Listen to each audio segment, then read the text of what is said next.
ব্রেন্টউডের একটা রেস্টুরেন্টে খেতে যেয়ে দেখি সেখানে কিছুক্ষণ পরে একটা বার্থডে পার্টি হবে। দেখো আউটডোরটাকে ওরা এত সুন্দর করে সাজাইছে, আর এই যে কিছু গিফট ব্যাগ রাখছে, যারা অনুষ্ঠানে আসবে ছোট বাচ্চারা তাদের জন্য বিভিন্ন ধরনের গিফট দিয়ে একটা গিফট হ্যাম্পার তৈরি করছে।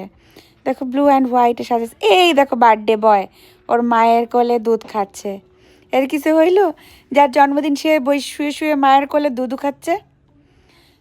দেখো কি সুন্দর করে আউটডোরটা সাজানো এইভাবে ফুল দিয়ে। তারপরে গেস্টরা সব আসতেছে, এখানে বারবিকিউ হচ্ছে। আর এই জায়গাটা এত সুন্দর, কেউ যদি বাইরে বসেও খেতে চায় ওই যে এরকম চেম্বার করা আছে, চেম্বারে বসে খেতে পারবে, চেম্বারের গেটও লাগানো যায়। তো এই এই যে দেখো বার্থডে বয় এখনও মায়ের কোলে দুধু খেয়ে যাচ্ছে খেয়ে যাচ্ছে খেয়ে যাচ্ছে। আর আমি একটু দেখতে চেষ্টা করি তো ব্যাগের ভিতর কি কি আছে। ও মা, ছোট ছোট খেলনা, চকলেট, ক্যান্ডি, তারপরে হচ্ছে স্টিকার দিছে গিফট করার জন্য বাচ্চাদের। আর আমাকে সাবস্ক্রাইব